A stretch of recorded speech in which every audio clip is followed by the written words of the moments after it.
আমি পিরোজপুরি মাহফিল করতে গেলাম। তখন আমার ব্যক্তিগত গাড়ি ছিল না, কারণ দুর্বল হুজুর। তো যেতাম লাইনের গাড়িতে। পিরোজপুরি তখনও পর্যন্ত নদীর পরে ব্রিজ হয় নাই, এখন ব্রিজ উদ্বোধন হয়ে গেছে, ব্রিজ চালু হয়ে গেছে। আমি ট্রলারে পার হচ্ছি, একটা নারীকে আমি দেখলাম।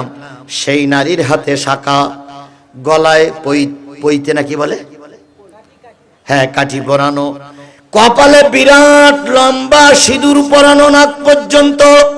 ওই মহিলা বুড়ি মানুষ একবার নৌকার এই পাশে যায়, আর একবার নৌকার ওই পাশে যায়।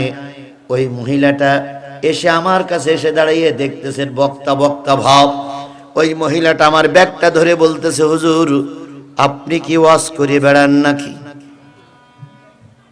আমি চিন্তা করলাম, এক তো পিরোজপুর, তারপর আবার হিন্দু মানুষ, এর কথা বলে আবার গেড়া কলে পড়তে হয় কিনা।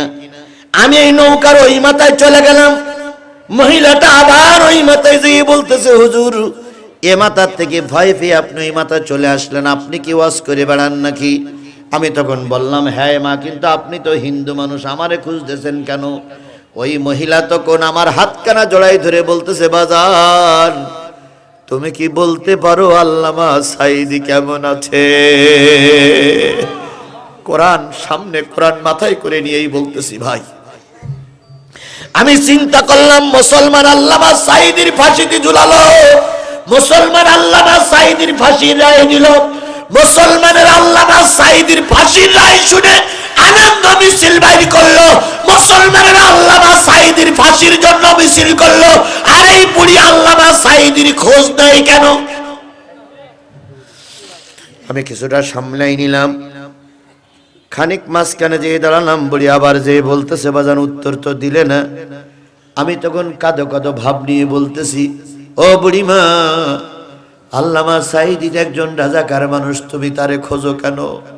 ওই বুড়ি তার নিজের হাত আমার মুখে লাগাই বলতেছে, বাজান গুনাহ হোক আর সওয়াব হোক, এই অপবিত্র নামটা তুমি আর মুখে এনো না।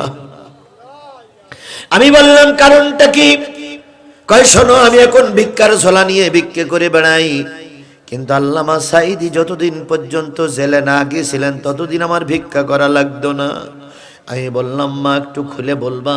ওই মা বললেন, ও বাজান আমার স্বামী নাই, আমার ছেলে একটা ছিল মারা গেছে, মেয়েটা শ্বশুর বাড়ি চলে গেছে, আমি একা একা বুড়ি মানুষ একটা ছোট্ট ঘরে থাকি।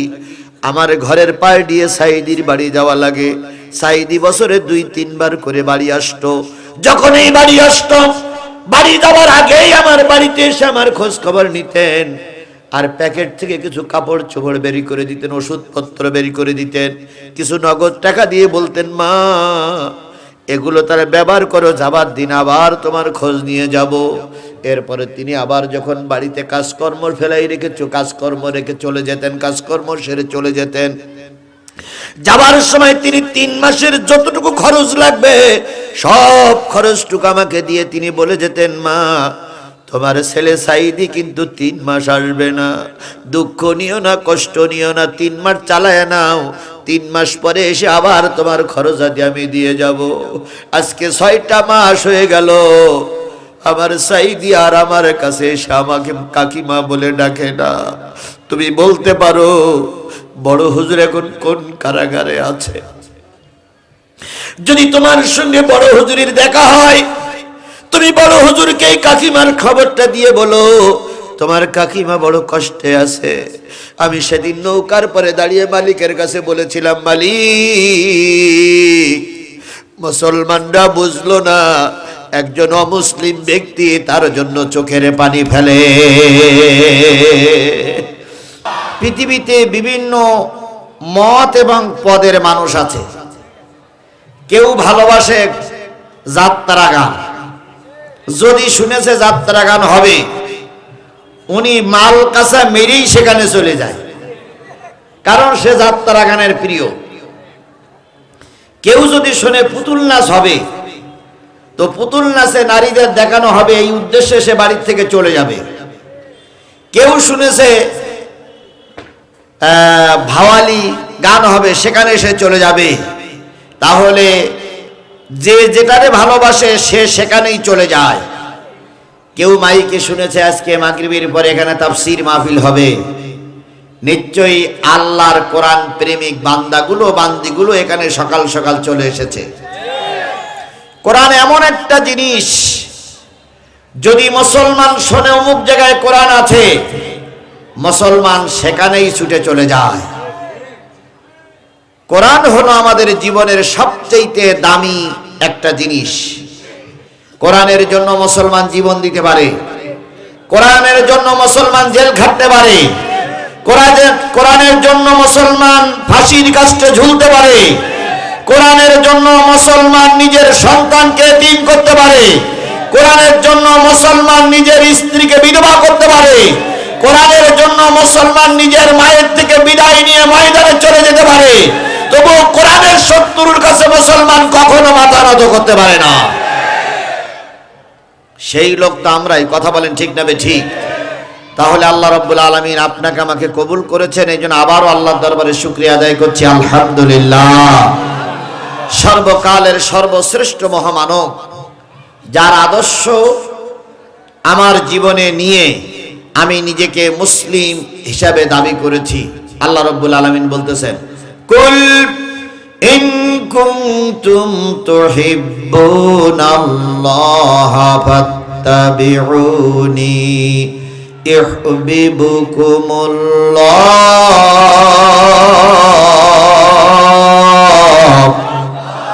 ওয়া ইয়াগফির লাকুম যুনুবাকুম আল্লাহু গফুরুর রহিম।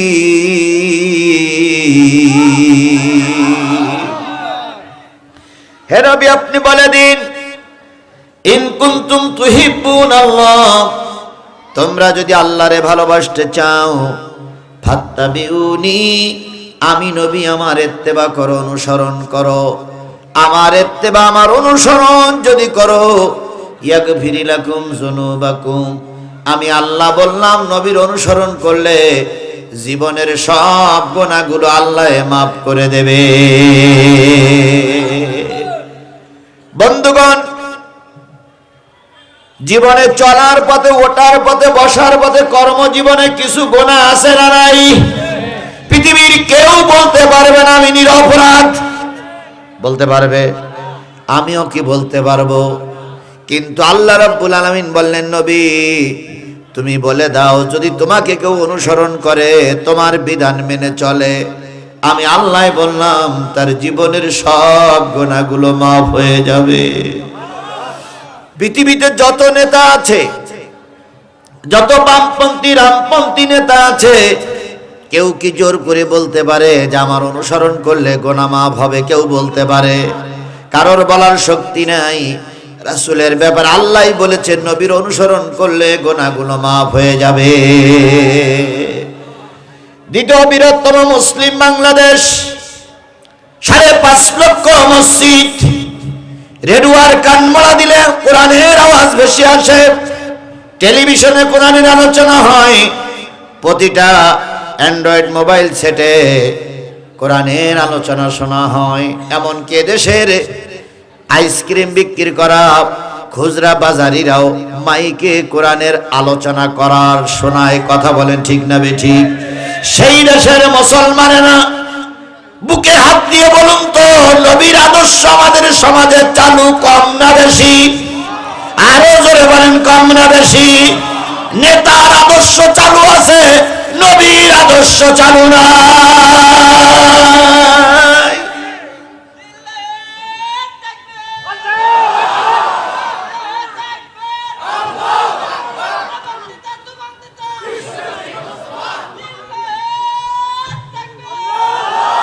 বিগত 15.5 বছর আমার দেশে একটা আইন চালু ছিল, মরহুম প্রেসিডেন্ট মুজিবুর রহমানের ছবি ব্যঙ্গ করলে, তার ছবিকে অবমাননা করলে 3 বছর জেল খাটা লাগবে। মুজিবারের ব্যাপারে কোনো বাজে কথা বললে কয় বছর জেল? 3 বছর জেল। শেখ হাসিনার ব্যাপারে কোনো বাজে মন্তব্য করলে 5 বছরের জেল। উভয়ে 50,000 টাকা জরিমানা, জরিমানা আদায় না করলে 6 মাসের আবার জেল খাটা লাগবে। কিন্তু জাতির কি নির্মম পরিহাস, একটা বারের জন্য আইন পাশ হয়নি।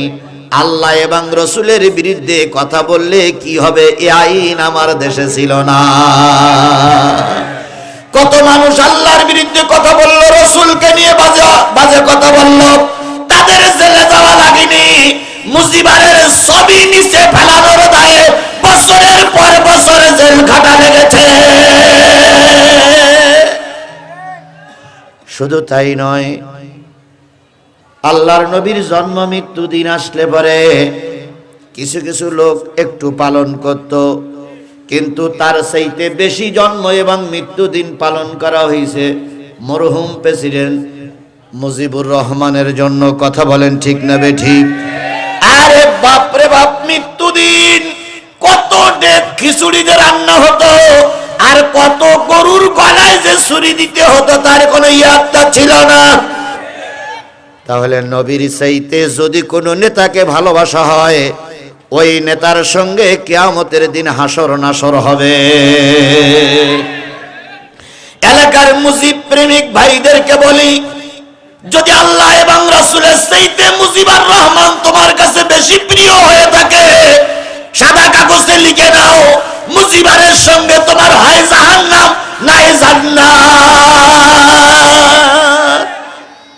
এবার যদি আমার গাজুত মতন বলে যায়, কিছু হুজুররা বলবে হুজুর তার ইচ্ছাধীন মতন কথা বলে গেছেন। নবী বলেছেন, মান তাসাব্বা বিকৌমিন ফাহুয়া মিনহু, যে জাতির সঙ্গে, যে গোষ্ঠীর সঙ্গে, যে দলের সঙ্গে, যে দলের ওঠা বসা, কিয়ামতের দিন ওই দলের সঙ্গেই তাকে থাকা লাগবে। তাহলে নবীর ভালোবাসা বেশি না? নবীর ভালোবাসা দিলে থাকলে কি হয়ে যাবে? গুনাহ মাফ হয়ে যাবে। সেই নবীর নামে ভালোবাসা দিয়ে রসুলের নামে দুরুদ আর সালাম দিচ্ছি, কারোর জবান বন্ধ থাকবে না। সকলে মিলে বলছি সাল্লাল্লাহু আলাইহি ওয়াসাল্লাম। বন্ধুগণ, কষ্ট করে এসেছেন কোরআনের কিছু কথা শোনার জন্য। আমি আপনাদের সামনে সূরা মায়েদার 67 নম্বর আয়াত তেলাওয়াত করেছি। তেলাওয়াতকৃত আয়াতের পরে ভিত্তি করে কথা হবে। মায়েদার 67 নম্বর আয়াত আমি আপনাদের কাছে তেলাওয়াত করেছি। এই আয়াতটা যখন নাজিল হয়, আল্লাহ রসুলের দলে তখন কিছু লোক তৈরি হয়ে গেছে।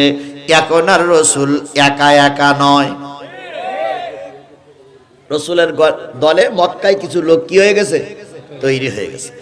রসুলের দলে যখন কিছু লোক তৈরি হলো, আল্লাহ নবীর সাহাবীরা চিন্তা করলেন রসুলের নিরাপত্তার জন্য কিছু বডিগার্ড দরকার।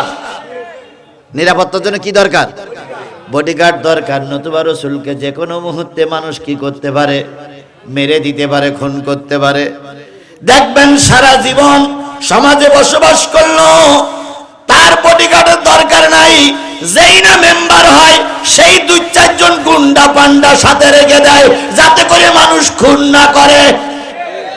তাহলে বোঝা গেল আগে ছিল ভালো লোক, এখন মেম্বার হয়ে এমন আকাম কুকাম করেছে, এখন বডিগার্ডের প্রয়োজন। এবার চেয়ারম্যান হলি বডিগার্ড আরো বাড়ে না কমে? এমপি হলি তো কথাই নাই, কারণ এমপির শত্রুতা বাড়বে।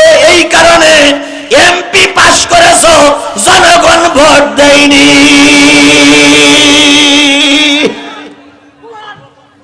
হয়েছে হয়েছে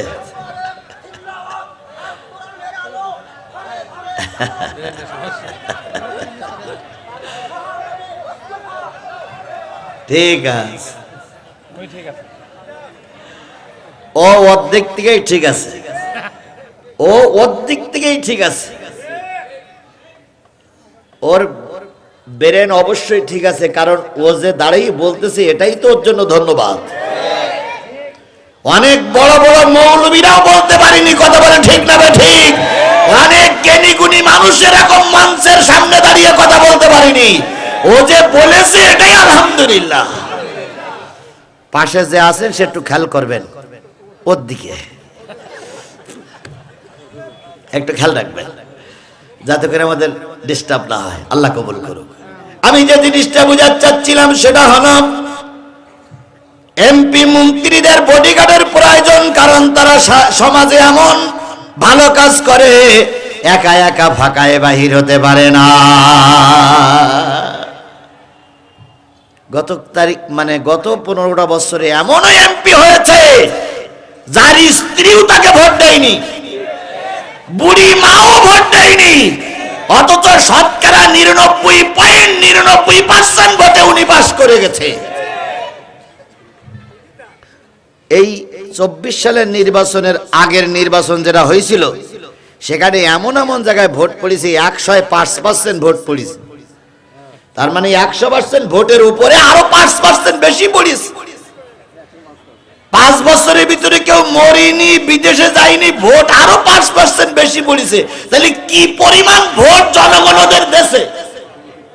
তাহলে এদের বডিগার্ড লাগবে না থেকে আপনার আমার বডিগার্ড লাগবে? বডিগার্ডের প্রয়োজন হয় না তার।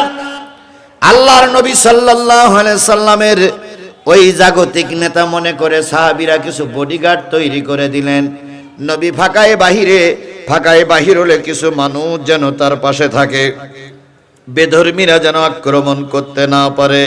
আমার আল্লাহ এইটা সহ্য করতে পারলেন না। ওগো নবী, দুনিয়ার মানুষ যদি তোমার বডিগার্ড হয়, আমি আল্লাহ কি মারা গেছি না গায়েব হয়ে গেছি? তুমি যদি দুনিয়ার মানুষের বডিগার্ড বানাও, নিশ্চয়ই তোমার ইমানের ঘাটতি দেখা দেবে। বলেন তো, দুনিয়ার বডিগার্ডের বেশি দাম না আল্লাহ যদি গার্ড দেয় সেইটার বেশি দাম? আরো জোরে বলেন, আল্লাহর গার্ডের প্রয়োজন বেশি না, দুনিয়ার বডিগার্ডের প্রয়োজন বেশি। দুনিয়ার বডিগার্ড হলে অনেক সময় বডিগার্ডেরাই তোমাদের মেরে দেয়। ইন্দিরা গান্ধীর বডিগার্ড যারাই ছিল, তারাই ইন্দিরা গান্ধীর তলপেট ঝাঁঝরা করে দিয়েছে। সুতরাং বডিগার্ড যখন 2-4 দিন নিয়ে নবী চলতে শুরু করলেন, আল্লাহ এইটা মেনে নিলেন না। আল্লাহ বললেন, ইয়া আইয়ুহার রাসূল বাল্লিগ মা উনজিলা ইলাইকা মির রাব্বিক, হে আমার নবী, আমার পক্ষ থেকে যা আপনার কাছে নাজিল করেছি সবটা মানুষের কাছে নির্ভয়ে পৌঁছায়া দাও। ফামা বাল্লাগতা রিসালাতাহু, যদি কম করো অথবা বেশি করো, আজকে আওয়ামী লীগ ক্ষমতায় বলে মুখে ঠুসি লাগাইলে, পরের দিন আওয়ামী লীগ চলে গেছে, মুখ ক্লিয়ার করে দিলে, এখন তোমার কথা শুনলে মনে হয় তুমি জান্নাত থেকে পালাইয়ে চলে এসেছো। কি লম্বা লম্বা কথা বলে মসজিদের মেহরাবে বসে, এখন উনি ছাড়া আর ভালো খুতবা দেওয়ার লোক খুঁজে পাওয়া যায় না। অথচ বিগত 15 বছরে একটা বারের জন্য মুখ খুলিনি। আল্লাহ রাব্বুল আলামিন বলেন, হে নবী, আবু জাহেল তোমার পর আক্রমণ করতেছে, তাই তুমি কিছুটা কম করলে, আবার ইসলামী রাষ্ট্র হয়ে গেল, এখন বেশি করতেছো। ফামা বাল্লাগতা রিসালাতাহু আল্লাহু ইয়াসিমুকা মিনান নাস, ফামা বাল্লাগতা রিসালাতাহু, রিসালাতের দায়িত্ব পালন করা হলো না। কারণ তুমি এখন কম করা যাবে না, বেশি করা যাবে না, তোমার কাছে যা এসেছে সব মানুষের কাছে পৌঁছায়া দাও। এবার পরবর্তী আয়াত, ওই আয়াতের শেষ অংশ বলতেছে, আল্লাহু ইয়াসিমুকা মিনান নাস, আপনি মানুষের মুখাপেক্ষী হবেন না। মানুষকে বডিগার্ড করানোর দরকার নাই, মানুষকে আপনার পাশে বডিগার্ড বানানোর দরকার নাই। আপনার বডিগার্ড আমি আল্লাহই যথেষ্ট। আরেকটা জিনিস আপনি মনে রাখেন, ইন্নাল্লাহা লা ইয়াহদিল কওমাল কাফিরিন, আপনি যদি সব কাফেরকে হেদায়েত দিতে যান, সব কাফের হেদায়েত পাবে না, সব কাফের হেদায়েত পাবে না। তাহলে তাই যদি হয়, আয়াতটা এই পর্যন্তই শেষ। এবার চলুন আর একটু সামনে যাই। আল্লাহ বললেন সবাই হেদায়েত পাবে না। আজকে যদি আপনি মনে করেন সবাইকে আপনার দলের কর্মী বানাবেন, হবে না, হবে না। সবাই বাংলাদেশে বিএনপির দল করবে না, সবাই বাংলাদেশ জামাত ইসলামের কর্মী হবে না। কারণ আল্লাহ সবাইকে ডাইন বলাকে কবুল করে না, কিছু বাম বলাকের লোক থাকবেই। আল্লাহ রসুল দাওয়াত দিয়ে কাফেরদের হেদায়েত দিতে পারেনি, আর তুমি আমি রাত্রি সব কাফের হেদায়েত দিয়ে ফেলবো, তাহলে তোমার আমার মর্যাদা রাসূলের চাইতে বেশি হয়ে যাবে। হেদায়েতের চাবিকাঠি কার হাতে? এই মুসলমান কথা বলেন, হেদায়েতের চাবিকাঠি কার হাতে? বলুন তো। আল্লাহর নবী সেই ভালো বক্তা পৃথিবীতে আর কেউ ছিল? আল্লাহর নবী সেই ভালো আলোচক পৃথিবীতে আর কেউ ছিল? আল্লাহর নবীর চাইতে ভালো দার্শনিক বক্তা আর কেউ ছিল? নবীর ওয়াজ আবু জেহেল শুনিনি, নবীর ওয়াজ আবু লাহাব শুনিনি? এদের কপালে কি হেদায়েত ছিল? এদের কপালে কি হেদায়েত ছিল? আজকেও কিছু মানুষ, আপনি যতই সুললিত কণ্ঠস করেন আর যতই ভালো বক্তা দেশের যে কোনো প্রান্তের থেকে ডেকে নিয়ে আসেন, কিছু কিছু মানুষ কোরআনের মাহফিলে বসবে না। তারা ওই নাগরদোলায় আছে, তারা ওই বাইরে ঘুরে ঘুরে বেড়াচ্ছে, তাদেরকে হাত পায়ে ধরেও কোরআনের মাহফিলে আনা যায় না। আবু লাহাবের বাড়ি ছিল রসুলের একেবারে দরজার গায়ে। আবু লাহাব হেদায়েত পায়নি। আর ওমরের বাড়ি ছিল রসুলের বাড়ি থেকে বহুত বহুত দূরে। ওমর এসেছিলেন রসুলকে মারার জন্য। নবীজির চেহারা দেখে ওমর কালেমা পড়ে মুসলমান হয়ে গেলেন। আর আবু লাহাব পাশাপাশি বসবাস করেছে। আবু লাহাবের কপালে হেদায়েত জুটিনি। মাইকের আওয়াজ যতদূর পর্যন্ত যাচ্ছে, যদি আপনি মুসলিম হন, যদি বাবা মুসলমান হয়, যদি আপনার জন্ম ঠিক থাকে, যদি আযান দিয়ে আপনার দুনিয়ার মুখ দেখার সৌভাগ্য হয়ে থাকে, কোরআনের মাহফিল হচ্ছে, বাড়ি বসে থাকতে পারেন না। আওয়ামী লীগের লোক এখন এলাকায় আছে না নাই? এখনো আছে। ওনারা কিন্তু এখন মাঝে মাঝে আবার একটু ডাকাডাকি শুরু করেছে, ডাকাডাকি শুরু করেছে, কিন্তু ওনাদের হিসাব নাই। ওনাদের মা জননী ওনাদের ফেলে রেখে পালাই চলে গেছে। গাই গরু চলে গেল, বাছুর রেখে গেল। ও বাছুর, তোমার এখন হাম্বা হাম্বা করে লাভ হবে না। ওই গাই গরু আর আমার দেশে ফিরে আসতে দেওয়া হবে না।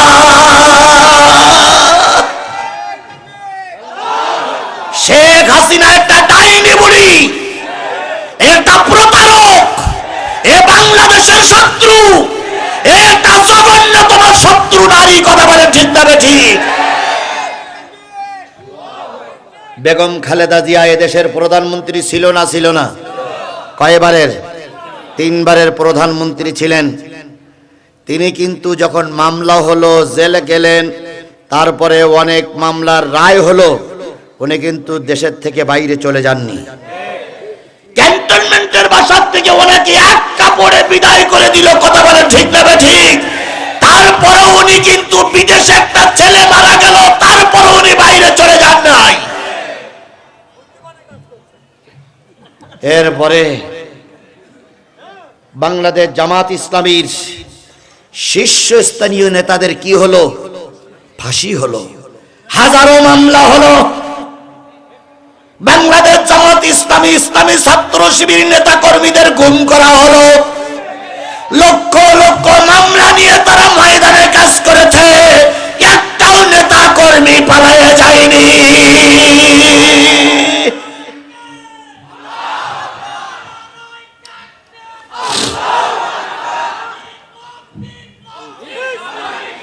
এবার আসুন বাংলাদেশের মীর জাফর, বাংলাদেশের সবচেয়ে বড় মুনাফিক হোসাইন মোহাম্মদ এরশাদ।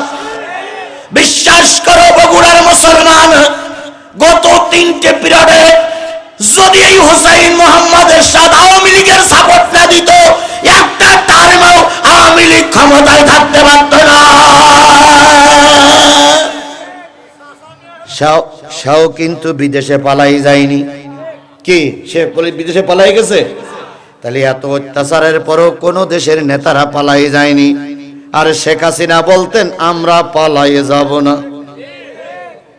আমার নেত্রী পালায় না, আমরা পালানো জাত নই। ছাত্রদের এক ধাক্কায় দুপুর বেলায় বিরানি কোরমা ফেলাই রেখে বিমানে চড়ে একটাও সাথীকে নেয়নি। 2 বুড়ি পালিয়ে চলে গেল, একটা ডাইনি বুড়ি। আর এর পিছনে যারা হাম্বা হাম্বা করবা, মাথা উঁচু করে কথা বলেন ঠিক না ঠিক? আমরা অনেক ক্ষমা করেছি, এরপর আর ক্ষমা করা হবে না। অনেক ছাড় দিয়েছি, আর ছাড় দেওয়া হবে না। আমরা মনে করেছিলাম আপনারা ভুল বুঝে পথে আসবেন, কিন্তু এখন ওদিক থেকে শিয়ালের মতন হু হু করতেছে, আর এরা বাগান থেকে হু হু। কথা বলেন, কথা বলেন, কথা বলেন। পৃথিবীর যত শিয়াল আছে কথাই বলে সব শিয়ালের এক রাগ। তার মানে শিয়াল একটা ডাকলে আরেকটা শিয়াল ওই সঙ্গে ডাকে। কিন্তু এই গ্রামের শিয়াল বোঝে না যে আমি এখন পায়খানা করতেছি, এখন ডাকা যাবে না। এই গ্রামের শিয়াল বোঝে না যে আমি এখন বাচ্চার দুধ খাওয়াচ্ছি, ডাকা যাবে না। এই গ্রামের শিয়াল বোঝে না যে আমার এখন বাচ্চা হবে, ডাকা যাবে না। ওই যে বড় শিয়াল ডেকেছে বগুড়ার ওই প্রান্ত থেকে, এই শিয়াল ওই যেখানে আছে সেখানে অমনি কুকুর যে আক্রমণ করে। কথা বলেন ঠিক না ঠিক? সুতরাং আপনারা আর ওই শিয়ালের ডাকে সুর মিলাইয়েন না ভাই। ওই শিয়ালের ডাকে আর সুর মিলাইয়েন না। আল্লাহর কসম, 18 কোটি মানুষের তেলে এক ফোঁটা রক্ত থাকা অবস্থায় শেখ হাসিনাকে বাংলার মসনদে আর বসতে দেওয়া হবে না, হবে না, হবে না। ফাঁসি তো হবেই, আজ হোক কাল হোক ফাঁসিতে ঝুলবেই। কারণ বিডিআর হত্যার জন্য ওই মহিলাই দায়ী, হেফাজতের আলেমদের মারার জন্য ওই মহিলাই দায়ী, আল্লামা সাঈদীর রায়ের পরে 300 লোক মরেছে ওই মহিলাই দায়ী, এরপরে সংস্কার আন্দোলনের 1500 লোককে গুলি করে মারার জন্য এই মহিলাই দায়ী, এই মহিলাই দায়ী, এই মহিলাই দায়ী। আমার ভাইরা, আল্লাহ রাব্বুল আলামিন বললেন সবাইকে আল্লাহ হেদায়েত দেয় না, কাফেরের জন্য আল্লাহ হেদায়েত রাখে না। কথা বলেন ঠিক না বেঠিক? সুতরাং আমার অজেই সবার যে কাজে লাগবে এটা আমি বলতে পারি না, তবে যাদের দিল নরম, যারা কোরআনওয়ালা, তারা ঘরে বসে থাকতে পারবে না। এবার আসুন, ইয়া আইয়ুহার রাসূল বাল্লিগ মা উনজিলা ইলাইকা মির রাব্বিক, হে আমার নবী, রবের পক্ষ থেকে যা আছে সব মানুষের কাছে পৌঁছায়া দাও। বলুন তো রবের পক্ষ থেকে আসলো কি? আরো জোরে বলুন, রবের পক্ষ থেকে আসলো কি? এই কোরআনের আয়াত কত? পঠিত আছে কম বেশি অনেকে গণনা করেছেন, তবে পঠিত আছে, সমাজে প্রচলিত আছে 6666 আয়াত। 6666 আয়াত আমি আপনার পরে নাজিল করলাম। এই আয়াতগুলো সব মানুষের কাছে কি করে দাও? তাবলীগ করো, পৌঁছায় দাও। এই পৌঁছায় দেওয়াটারে আরবিতে বলা হয় তাবলীগ। পৌঁছায় দেওয়াটা আরবিতে বলে কি? তাহলে তাবলীগ করতে হবে কি দিয়ে? কোরআন দিয়ে। বিশ্বাস করে মুসলমান, তাবলীগ করার সবচেয়ে বড় কিতাবের নাম হলো আল্লাহর কোরআন। তাবলীগের ভাইরা এখানে থাকতে পারেন, আমি আপনাদেরকে স্যালুট জানাই, কারণ বাংলাদেশে তাবলীগ একটা ভালো কাজ করতেছে। কিন্তু তাবলীগের ভাইরা বুঝবেন, জীবনে যদি 40 বার সেল্লা দেন আর 40টা দেশ যদি ঘুরে আসেন, 40 বার সেল্লা দিয়ে 40টা দেশ ঘুরে আসলে যতটুকু ইলম অর্জন করতে পারবেন, একজন কওমি জগতের কাফিয়া পড়া হুজুরের সমতুল্য আপনি হতে পারবেন না। তাবলীগ জামাতের লোক যদি 40 সেল্লা দেয়, টাইটেল পাস করে মাওলানার পাশাপাশি যেতে পারবে? কোরবান যা বোঝে, কোরবান একটা মাওলানা কোরবান যা বোঝে, একটা লোক 40 বার সেল্লা দিয়ে তা বুঝবে? সুতরাং কোরআন দিয়ে তাবলীগ করে না কার নির্দেশ? আল্লাহ রাসূল বলেছেন, লান তাদিল্লু মা তামাসসাকতুম বিহিমা কিতাবাল্লাহি ওয়া সুন্নাত নবিহি, কশিন কালো তোমরা পথভ্রষ্ট হবে না যতক্ষণ পর্যন্ত তোমরা দুইটা জিনিস ধরে রাখবে, একটা আল্লাহর কোরআন আর একটা হলো রাসূলের হাদিস। এই দুইটা জিনিস মানুষ যদি ধরে রাখে তাহলে তারা কি হবে না? পথভ্রষ্ট হবে না। সুতরাং নির্ভেজাল কোরআন আর নির্ভেজাল হাদিসের চাইতে উত্তম তাবলীগের আর কোন পথ পৃথিবীতে খোলা আছে বলে আমার মনে নাই। তাহলে এখন তাবলীগ করতে আল্লাহ পাক বললেন, হে নবী, যতটুকু তুমি পেয়েছো সব মানুষের কাছে কি করে দাও? পৌঁছায় দাও, তাবলীগ করে দাও। ফামা বাল্লাগতা রিসালাতাহু, যদি কম করো অথবা বেশি করো, নবুয়তের দায়িত্ব পালন করা হলো না। এবার বলুন তো আল্লাহর নবী শুরু করলেন কি দিয়ে? কোরআন দিয়ে, ইকরা বিসমি রাব্বিকাল্লাযী খলাক।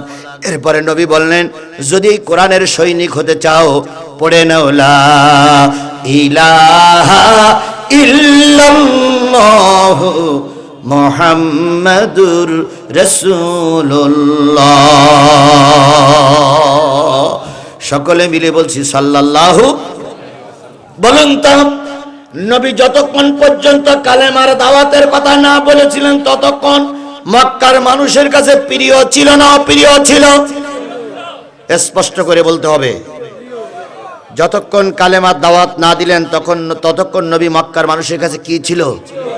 তার কয়েকটা গুণবাচক নাম ছিল। সেটা হচ্ছে তিনি ছিলেন আলামিন, তিনি ছিলেন সাদিক, তিনি ছিলেন মাহবুব, তিনি ছিলেন প্রিয়। কত গুণবাচক নাম, যেই না কালেমার দাওয়াত দিল মক্কার কাফেররা যারা তার আপন লোক ছিল তারা সব তার বিপক্ষে অবস্থান নিল। আজও আমরা দেখেছি বাংলাদেশের বহুত বড় বড় আলেম, বড় বড় বক্তা আছে, কোন বক্তার উপরে ভারতের টার্গেট ছিল না, কোন বক্তার উপরে শেখ হাসিনা তেমন কোন টার্গেট ছিল না, নাম করা কয়েকজন বক্তা বাদে। তার ভিতরে ভারতের 1 নম্বর টার্গেটে ছিলেন আল্লামা সাঈদী। কথা বলেন ঠিক না বেঠিক? কারণ ওরা জানতো, আওয়ামী লীগ জানতো, রামপন্থী বামপন্থীরা জানতো, যদি এই সরকার কখনো পরিবর্তন হয়, আল্লামা সাঈদী যদি বেঁচে থাকে, আল্লামা সাঈদী হবে দেশের প্রধানমন্ত্রী। এখানে বিএনপির নেতারা মঞ্চে বসে আছেন, বিএনপি জামাতের কর্মী ভাইরা নিচে বসে আছেন। বুকে হাত দিয়ে বলুন তো, আল্লামা সাঈদী যদি বেঁচে থাকতেন আর আল্লামা সাঈদী যদি নির্বাচনে দাঁড়াতেন, কারোর দিকে মানুষ তাকাতো না, আল্লামা সাঈদীকে প্রধানমন্ত্রীর জন্য সকলে মিলে ভোটে অংশগ্রহণ করত। কথাটা ঠিক না বেঠিক?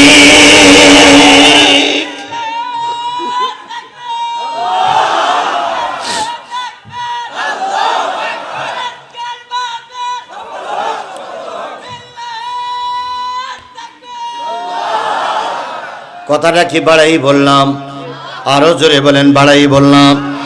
আমরা চাই খালেদা জিয়া সুস্থ হয়ে আবার ফিরে আসুক, আমরা চাই তারেক জিয়া দেশে আসুক, কিন্তু একটা জিনিস বুঝতে হবে, এদেশের মানুষ কিন্তু মসজিদ প্রিয়, এদেশের মানুষ কিন্তু কোরআন প্রিয়, এদেশের মানুষ কিন্তু ধর্ম প্রিয়। ধর্মের কথা বললে মানুষের মাথাটা এমনি নিচু হয়ে যায়।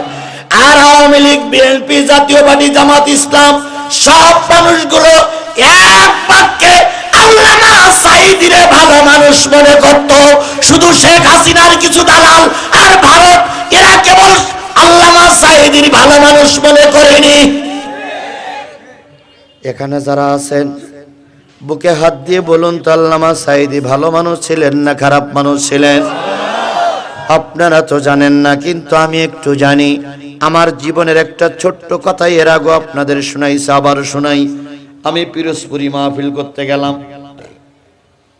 তখন আমার ব্যক্তিগত গাড়ি ছিল না, কারণ দুর্বল হুজুর। তো যেতাম লাইনের গাড়িতে পিরোজপুরি। তখনও পর্যন্ত নদীর পরে ব্রিজ হয় নাই, এখন ব্রিজ উদ্বোধন হয়ে গেছে, ব্রিজ চালু হয়ে গেছে। আমি ট্রলারে পার হচ্ছি, একটা নারীকে আমি দেখলাম, সেই নারীর হাতে শাঁখা, গলায় পইতে নাকি বলে, হ্যাঁ কাঠি পরানো, কপালে বিরাট লম্বা সিঁদুর পরানো নাক পর্যন্ত। ওই মহিলা বুড়ি মানুষ, একবার নৌকার ওই পাশে যায় আর একবার নৌকার ওই পাশে যায়। ওই মহিলাটা এসে আমার কাছে এসে দাঁড়িয়ে দেখতেছে বক্তা বক্তা ভাব। ওই মহিলাটা আমার ব্যাগটা ধরে বলতেছে, হুজুর আপনি কি ওয়াজ করে বেড়ান নাকি? আমি চিন্তা করলাম, এক তো পিরোজপুর, তারপর আবার হিন্দু মানুষ, এর কথা বলে আবার গেড়া কলে পট্টি হয় কিনা। আমি এই নৌকার ওই মাথায় চলে গেলাম, মহিলাটা আবার ওই মাথায় যেয়ে বলতেছে, হুজুর এ মাথার থেকে ভয় পেয়ে আপনি ওই মাথায় চলে আসলেন, আপনি কি ওয়াজ করে বেড়ান নাকি? আমি তখন বললাম, হ্যাঁ মা, কিন্তু আপনি তো হিন্দু মানুষ, আমারে খুঁজতেছেন কেন? ওই মহিলা তখন আমার হাতখানা জড়াই ধরে বলতেছে, বাজান তুমি কি বলতে পারো আল্লামা সাঈদী কেমন আছে? কোরআন সামনে, কোরআন মাথায় করে নিয়েই বলতেছি ভাই। আমি চিন্তা করলাম, মুসলমান আল্লামা সাঈদীর ফাঁসিতে ঝুলালো, মুসলমান আল্লামা সাঈদীর ফাঁসির রায় দিল, মুসলমানের আল্লামা সাঈদীর ফাঁসির রায় শুনে আনন্দ মিছিল বাইর করলো, মুসলমানের আল্লামা সাঈদীর ফাঁসির জন্য মিছিল করলো। আর এই বুড়ি আল্লামা সাঈদীর খোঁজ দেয় কেন? আমি কিছুটা সামলাই নিলাম, খানিক মাঝখানে যেয়ে দাঁড়ালাম, বুড়ি আবার যে বলতেছে, বাজান উত্তর তো দিলে না। আমি তখন কাঁদো কাঁদো ভাব নিয়ে বলতেছি, ও বুড়িমা, আল্লামা সাঈদী একজন রাজাকার মানুষ, তুমি তারে খোঁজো কেন? ওই বুড়ি তার নিজের হাত আমার মুখে লাগাই বলতেছে, বাজান গুনাহ হোক আর সওয়াব হোক, এই অপবিত্র নামটা তুমি আর মুখে এনো না। আমি বললাম, কারণটা কি? কয় শোনো, আমি এখন ভিক্ষার ঝোলা নিয়ে ভিক্ষে করে বেড়াই, কিন্তু আল্লামা সাঈদী যতদিন পর্যন্ত জেলে না গিয়েছিলেন ততদিন আমার ভিক্ষা করা লাগতো না। আমি বললাম, মা একটু খুলে বলবা? ওই মা বললেন, ও বাজান, আমার স্বামী নাই, আমার ছেলে একটা ছিল মারা গেছে, মেয়েটা শ্বশুর বাড়ি চলে গেছে, আমি একা একা বুড়ি মানুষ একটা ছোট্ট ঘরে থাকি, আমার ঘরের পায়ে দিয়ে সাঈদীর বাড়ি যাওয়া লাগে। সাঈদী বছরে 2-3 বার করে বাড়ি আসতো। যখন এই বাড়ি আসতো, বাড়ি যাওয়ার আগেই আমার বাড়িতে এসে আমার খোঁজ খবর নিতেন, আর প্যাকেট থেকে কিছু কাপড় চোপড় বেরি করে দিতেন, ওষুধপত্র বেরি করে দিতেন, কিছু নগদ টাকা দিয়ে বলতেন, মা এগুলো তারা ব্যবহার করো, যাবার দিন আবার তোমার খোঁজ নিয়ে যাব। এরপরে তিনি আবার যখন বাড়িতে কাজকর্ম ফেলাই রেখেছো, কাজকর্ম রেখে চলে যেতেন, কাজকর্ম সেরে চলে যেতেন। যাবার সময় তিনি 3 মাসের যতটুকু খরচ লাগবে সব খরচটুকু আমাকে দিয়ে তিনি বলে যেতেন, মা তোমার ছেলে সাঈদী কিন্তু 3 মাস আসবে না, দুঃখ নিও না, কষ্ট নিও না, 3 মাস চালায় নাও, 3 মাস পরে এসে আবার তোমার খরচ আদি আমি দিয়ে যাব। আজকে 6টা মাস হয়ে গেল, আমার সাঈদী আর আমার কাছে এসে আমাকে কাকিমা বলে ডাকে না। তুমি বলতে পারো বড় হুজুর এখন কোন কারাগারে আছে? যদি তোমার সঙ্গে বড় হুজুরের দেখা হয়, তুমি বড় হুজুরকে কাকিমার খবরটা দিয়ে বলো তোমার কাকিমা বড় কষ্টে আছে। আমি সেদিন নৌকার পরে দাঁড়িয়ে মালিকের কাছে বলেছিলাম, মালিক, মুসলমানরা বুঝলো না, একজন অমুসলিম ব্যক্তি তার জন্য চোখের পানি ফেলে। ও আমার জাতি, এখন অনেকেই অনেক বক্তব্য দেন, যদি 5 লক্ষ 5.5 লক্ষ মসজিদের ইমামগুলো, কওমি আলিয়া মাদ্রাসার, হাফিজি মাদ্রাসার ছাত্র ছাত্রীগুলো বুকে কোরআন নিয়ে আল্লামা সাঈদীর মুক্তির জন্য রাস্তায় নামতো, আল্লামা সাঈদীকে জেলখানায় ঢুকে ঢুকে মরা লাগতো না।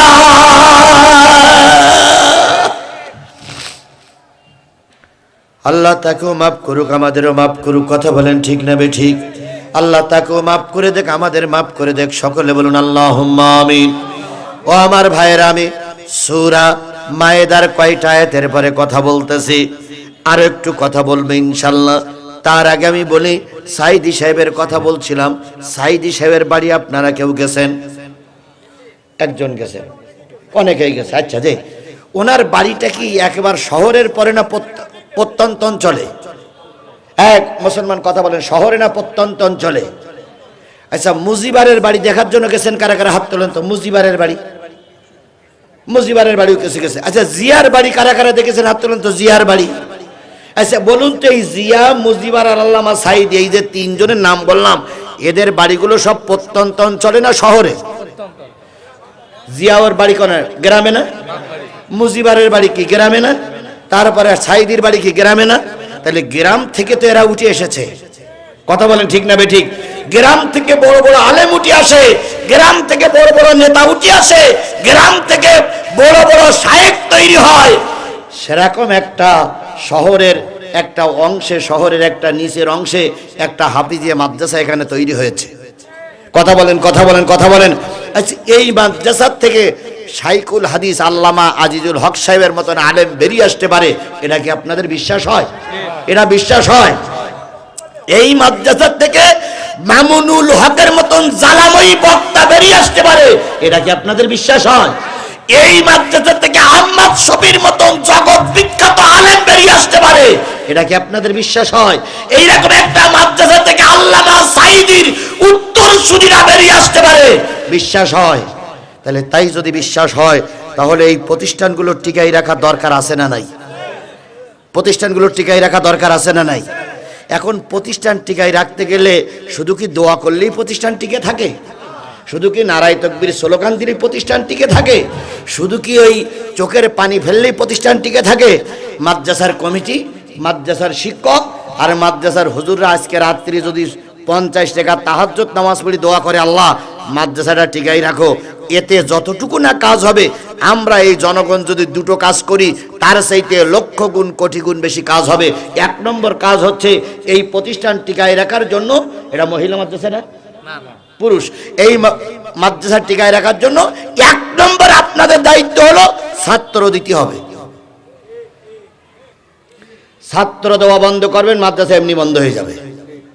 আর 2 নম্বর, এই যে লোকগুলো আসছে, আমার মাহফিলটা এশার নামাজের পরে করতে পারলে ভালো হতো, কিন্তু আমি করতে পারিনি, এর জন্য দুঃখিত। আমরা অন্তত এই মাহফিলকে টিকায় রাখার জন্য, ছাত্রদের টিকায় রাখার জন্য 50টা টাকা কি মাদ্রাসায় একটু দেওয়া যাবে ভাই?